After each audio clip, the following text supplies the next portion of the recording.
we are going to be talking about a lot of the news that has been happening over the recent days. And I definitely want to hear from you in the comments if you have something to say about any of the articles that I'm going to be presenting to you today.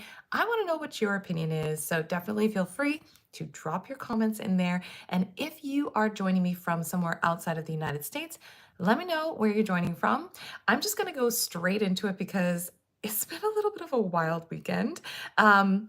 If you didn't hear about the Pope passing the day after Easter, yeah, that has been the story of the week and the weekend, and all of the different sort of proceedings and processions and, funeral and all of the things. And now we are moving, I believe, into the conclave aspect of his ascension and for the next person to become the next Pope. I am just realizing right now that I don't have my glasses. So I'm gonna grab my glasses really quickly. So you're gonna see how I look with my glasses on, because I have not started the day right if I do not have them on, because I need to see what's actually in these articles, which have really fine print. So I'm going to turn on this little green screen doohickey that we have, and I'm going to pull up some of the articles that I think are really, really relevant to what we're talking about today. And one of the things that we need to really talk about is this. Okay, so we are talking about the funeral in Vatican City with all of these sort of dignitaries that showed up to pay their respects.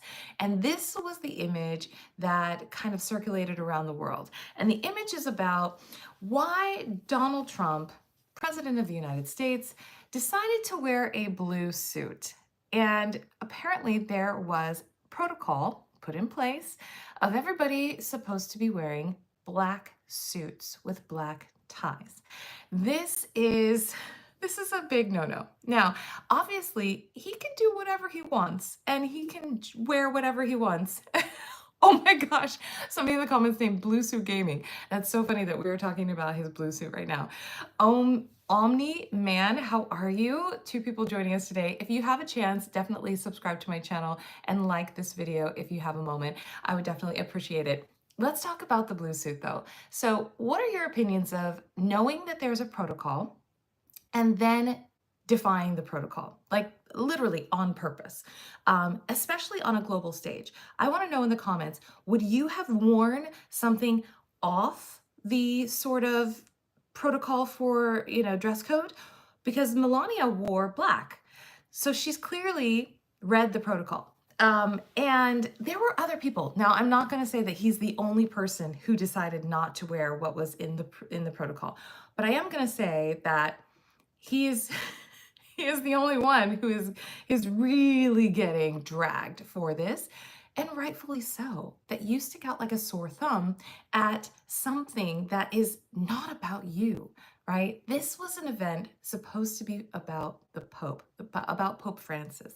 And I personally think that this shows the disdain for all the things, not just the Pope, but for all of the protocols. Now, I understand when you are trying to do something different, but why do something different? It's like wearing white to somebody else's wedding.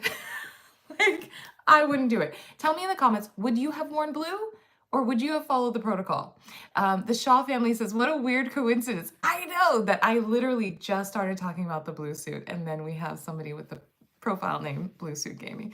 All right. Dispassionate Observer says he's a nutcase, and Mr. VR says, I don't like him. You know what? Everybody has their opinion on what he does, and I am very much here for you sharing your opinions in the comments because I don't want to just be talking about mine. So this was the scene. Obviously, you can tell, like, everybody behind him, they're all in black, and he's doing whatever he wants. And there were plenty of comments like this. Dude really wore a blue suit, not even black or navy, at least, like not even the navy blue suit, but like a real, like, royal blue suit. Totally embarrassing and disrespectful. So this was this genuine sort of consensus of a lot of people.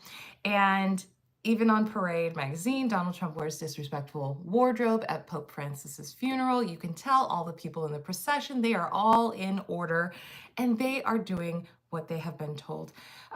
Sith Lord says, recommended fire. If it was an issue, don't let him into the proceedings. I dare you to stop them.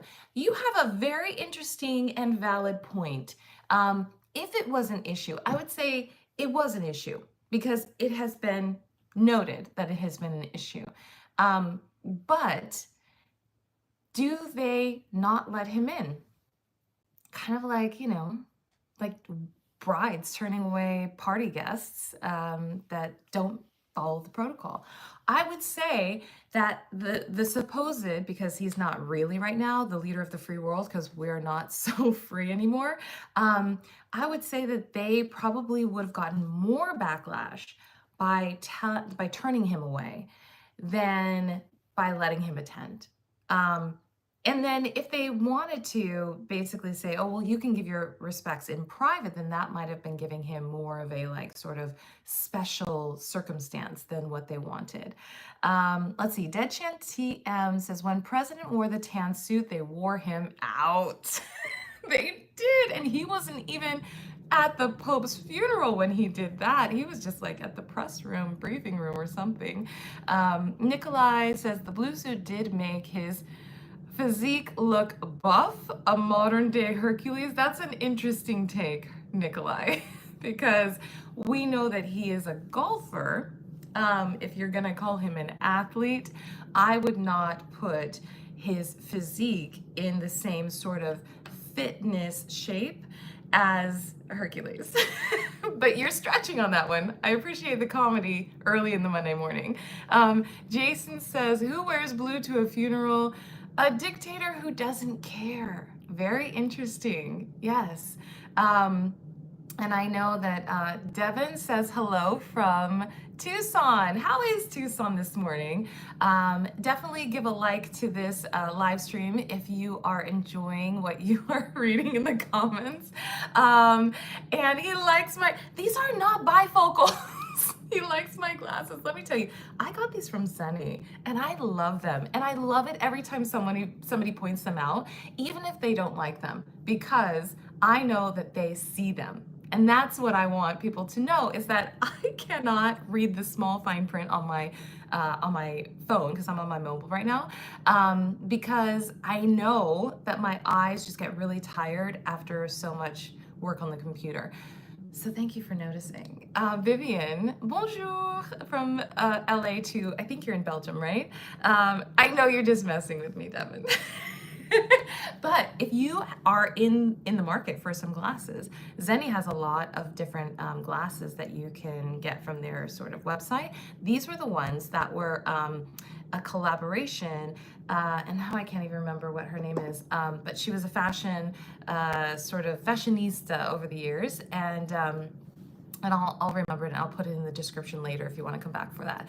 But definitely like this live stream if you're having a good time.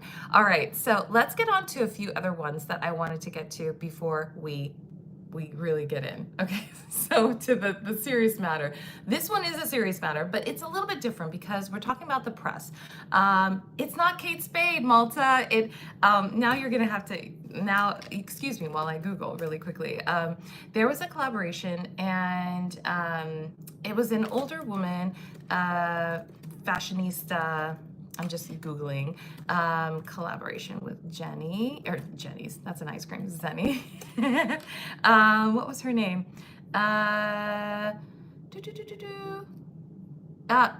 Okay, her name was Iris Opfel. So if you know who Iris Opfel is, that's who this was a collaboration with. And she used to have these sort of rounded, very, very large glasses that were like one of her signatures. And so she did a collaboration with Zenny, and that's where these came from. But I love Kate Spade. They actually just, speaking of Kate Spade, they just did a collaboration with Target. And because Target has had this, boycott over the last few months, I don't think that collaboration is doing well, but that's just my personal opinion.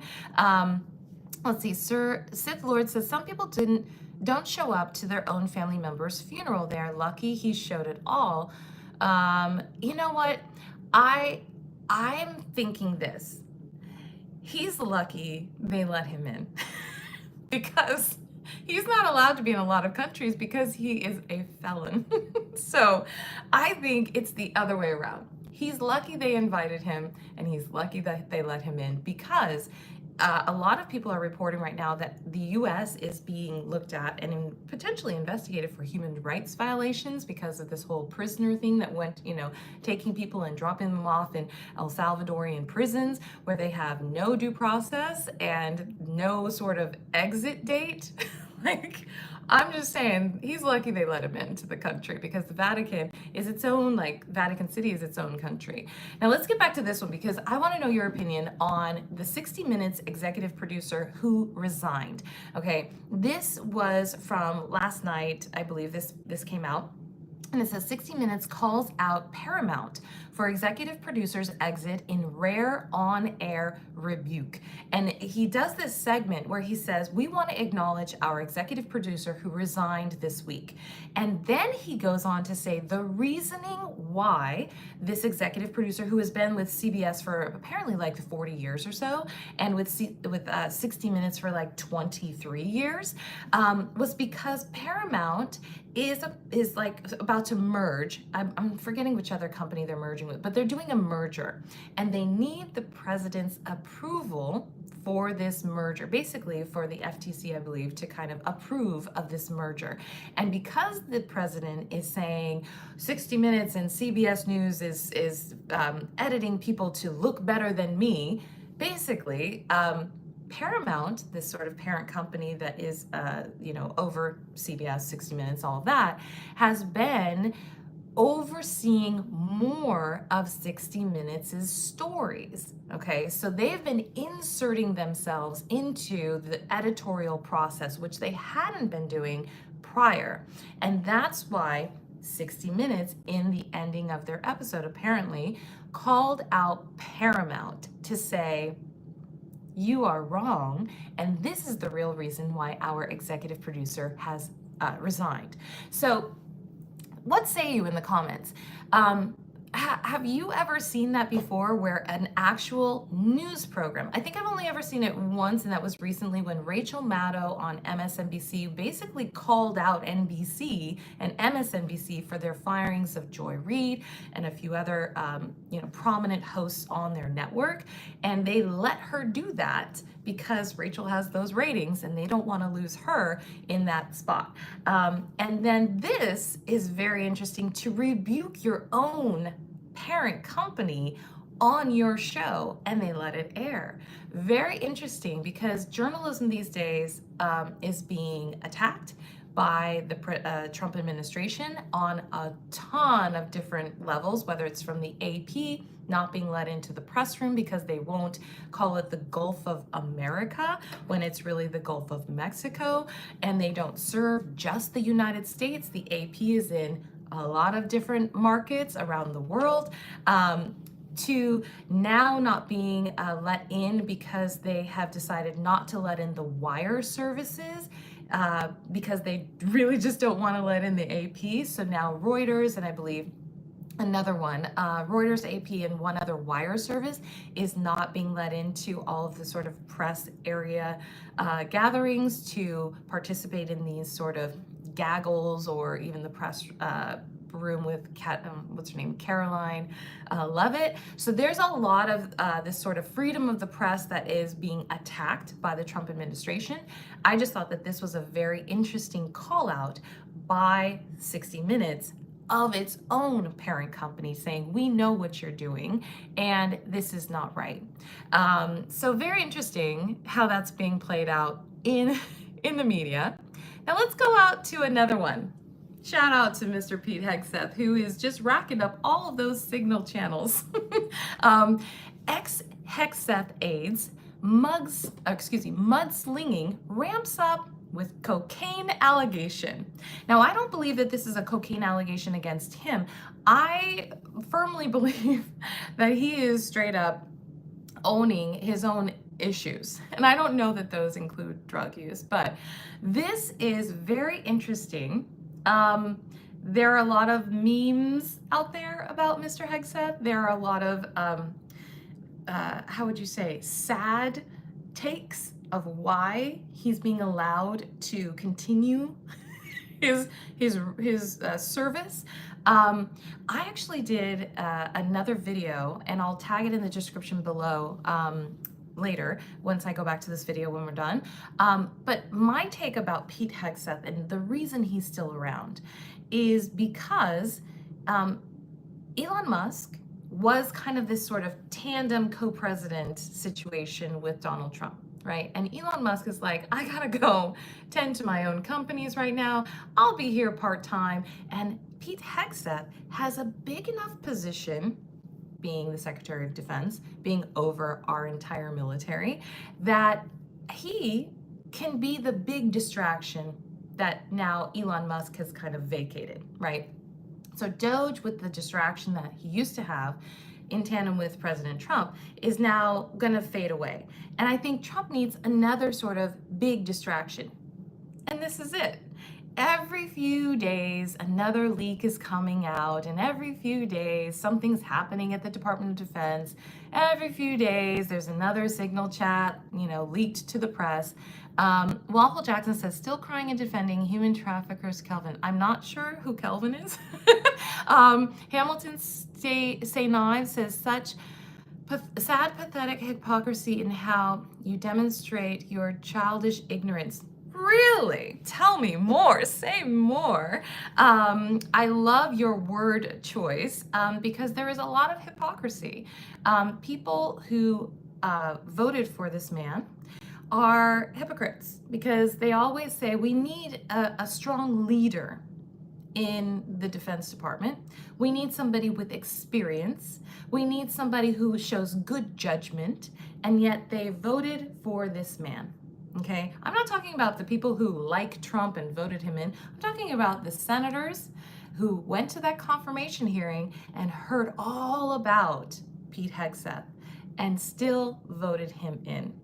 That is hypocrisy, because they knew before they voted him in that he would screw up. They knew he would screw up, and yet they still voted for him. Okay, Boris says, another, I can't even, crying about things but won't do anything about their own. I'm confused at who we're talking about here, but Calvin says, Trump magazine equals failed. Okay, now Donald Trump has had a lot of failed businesses. And after you have failed at a lot of businesses, you should take a little stock in what you're good at. And I believe that he did that. He is a brand of one, okay? He did not do well with a lot of his casinos. He did not do well with a lot of his buildings. He did not do well with the magazine that you're talking about, apparently. He did not do well with his university, okay? But he does excel at being himself. And you could argue that a lot of actors do this too. They do well at playing themselves in different sorts of movies. Adam Sandler is one of these people who is very, very good at playing himself. But he challenges himself every once in a while. If you ever watched Punch Drunk Love, or there was a movie about, I'm forgetting, it's not called Hustler. It's like about money and like a heist. Anyways, there are people who excel at that. Now, he, not Hegseth, but Donald Trump is very good at playing himself, whether it's on TV or in real life. And a lot of people have gotten really, really good at supporting that sort of act that he puts on as like this tough man. All right, let's get to something else that I think is really important. Tulsi Gabbard tries to blame Signalgate on Biden. Now, we all remember her testimony. Do you remember her testimony about Signalgate and how she kind of tried to deflect her answers to like somewhere else? Well, I'm going to defer to this other department because they are investigating and blah, blah, blah. And let me just tell you that when people get called out for being on a signal chat, being the director of national intelligence on a signal chat where you're probably not supposed to be, privy to these sort of war mission plan, not war, but like mission attack plans, unless you're in a skiff, but because you're on that chat, And then you deflect when you're asked questions by senators and you're trying to be held account for your action, or to account by with you for your actions, and you deflect. And then you have to come back the next day and you have to say, well, I was on that chat, right? I just am looking at her and saying, mm-mm.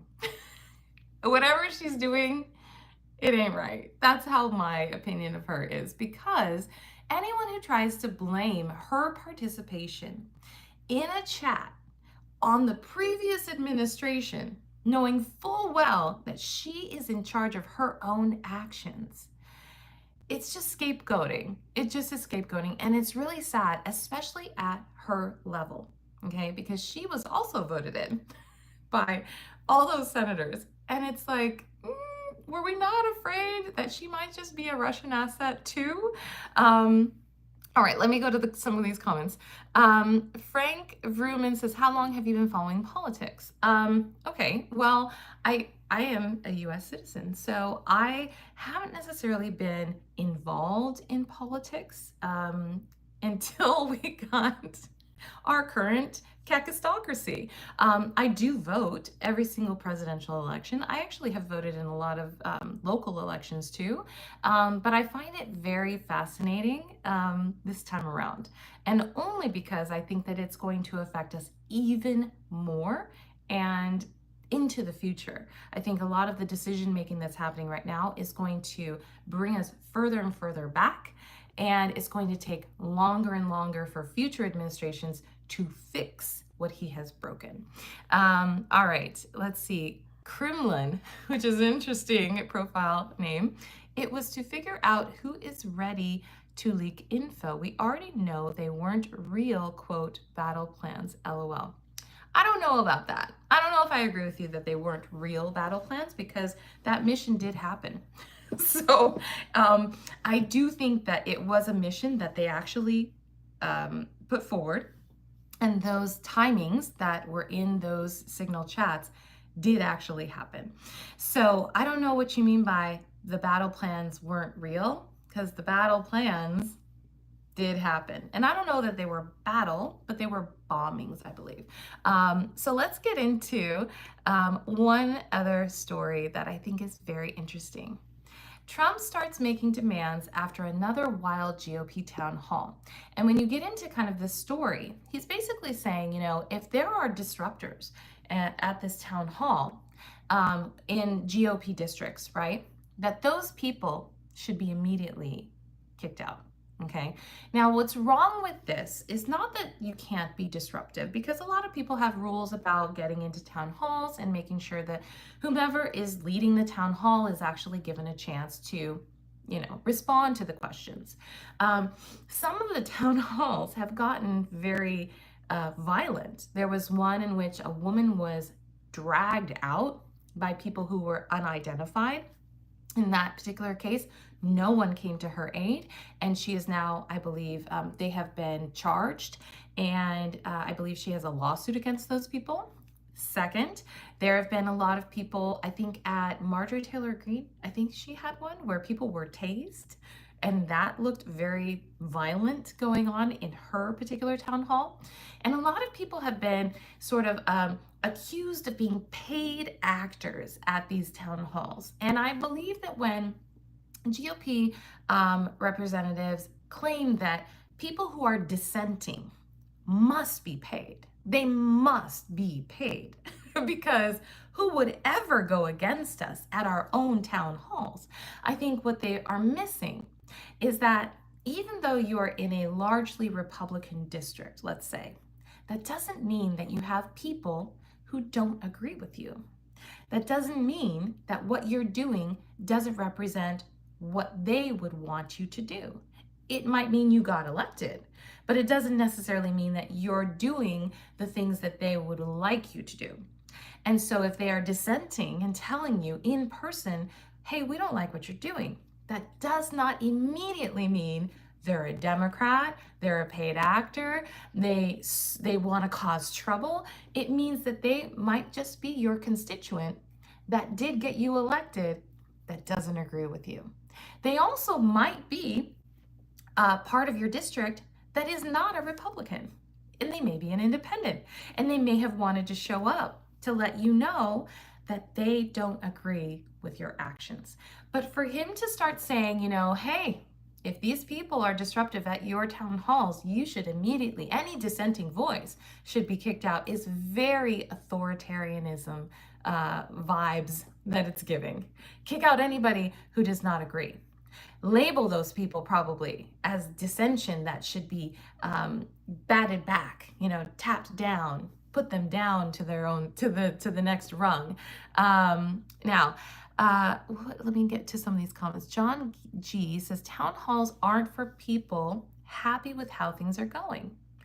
Now, I would say town halls are a way for people to air their frustration, to even some people have commended some people for just showing up. Okay, so the bare minimum of holding a town hall that's not on Zoom, that doesn't require you to like present your party affiliation, that should not just be like what we clap for, right? Just barely doing their job, right? Do you remember when there was that woman who was in a sort of elderly care facility, and they had no idea that she wasn't showing up for her votes in the Congress, in the US Congress, and they found her in I believe in an elderly memory care facility? Like, some of these people must not have been holding town halls for a very long time, like for a very long time. So yes, I believe that they should be hearing from their constituents, whether it's good, positive vibes or negative, to, right the ship. And that is not just shown in sort of the vocal people yelling at their, congressmen or their senators, but also in his approval rating. And I think I screenshotted something about that, but I don't know if I have that right this second. This is the bigger story, which is not just his approval rating going down, but that they are now claiming that deporting US citizen children is the parents' decision. So if you haven't had a chance to follow this story, there were several children who have been deported over the last few days, maybe even the last week. And in doing so, he is now claiming it's a parental decision. Now, one of those cases, I believe there was a child who was getting cancer treatment. That's an interesting story, that you would take a cancer patient away from her treatment, or that it's a mother's decision when there's also a father involved. And there was one of these, and I'm not sure exactly which one, where there was a petition and a declaration that the child should stay. And there was a sort of notarized statement by one of the parents that the child was to be basically in the care of a different relative who was also a US citizen. And they ignored it, apparently. They did not see that and honor it. They just moved the child with the mother, I believe, to Honduras. Now, I think that's the child that is having some sort of hearing in May, some sort of emergency hearing, which I don't know how emergent that is. If it's in May, it's like 2 weeks, 3 weeks away.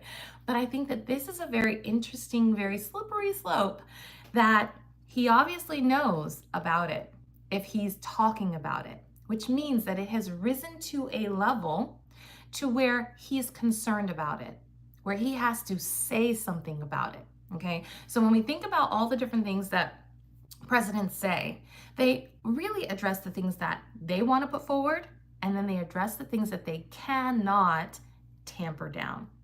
And if he's already talking about it being a parental decision, then it has elevated itself to rise to the occasion of a president having to say something about what they have done and what they have done with that child who is a US citizen.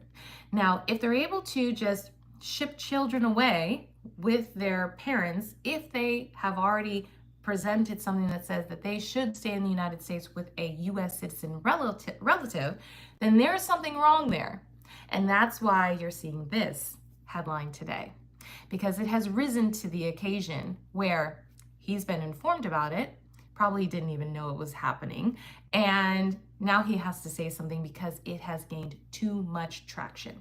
Just like the no due process for Kilmar Abrego Garcia. Without due process for one, we cannot expect due process for all. And that's why with every little decision that he is doing and giving the authority to all of his senior advisors or executive orders that he's telling all his people, whether it's the DOJ with Pam Bondi, basically saying, if you speak out, we're going to come for you. Like, okay, all these different things that really are unlawful, with like the power of the purse really being held by Congress, but he's just tariffing everybody willy-nilly. It will come to a head, like it has in the Supreme Court with the Kilmar Abrego Garcia 9-0 decision by the Supreme Court, the Trump administration not really complying with turning over whatever it is that they said they have done to facilitate that, the lawyers in that case giving depositions. It's going to come down to that with this as well, with, it's a parental decision. Now, if it's a parental decision for the one case where he said, here's our notarized signing over the care to the aunt or whomever who's a U.S. citizen, then that is also going to come down to the courts, and they probably will have to bring that child back. Now, what kind of trauma is that child experiencing being taken to another country, whether they are with their parent or not, and then potentially being brought back? I mean, the trauma of it all for somebody who is in their 2, 3, 4s, 5, 6s stages of life is something that they're going to need therapy for that kind of stuff. Like, this is the stuff that you want to try to avoid. It's the reason why we try to not just ram things through without actually going through the process. Okay, let me get to some of these comments because I feel like I haven't in a while. All right, so Nikolai said, full of holy sheet. No, I don't even know what you guys are talking about in the comments now. Emma is talking about her experience. Let's see. Jeffrey, oh, here we go. I know you are with me on this ride, Jeffrey. And there are a lot of people giving their experience. I love that you guys are so dedicated in the comments. I am going to wrap up this live stream for today, but I want you to know that I appreciate you for just sticking with me for this 30 minutes today on a Monday morning. If you haven't had a chance to already subscribe to my channel, it really does support me, and being able, not financially, because I'm not making a ton of money from YouTube, but support me with your community building on this profile, because I love to talk to you guys in the comments. I don't always get to them, and I try to, especially if you leave a comment after the fact. If you're watching this on a live stream, definitely put in the comments where you're joining me from. If you've had a chance to make a comment, don't forget to tell me where you logged in from. I really appreciate you guys. And if you have a chance, definitely like this live stream so that it gets pushed out so we can build on this community, because I don't try to fight with you guys in the comments. I do try to share your opinions and definitely give you my opinion as well, because it's all about having the dialogue. If you want to join me, I also do Substack Live every Monday through Friday evening, and I will see you right here on YouTube Live tomorrow morning. So have a great Monday, you guys, and I will see you soon.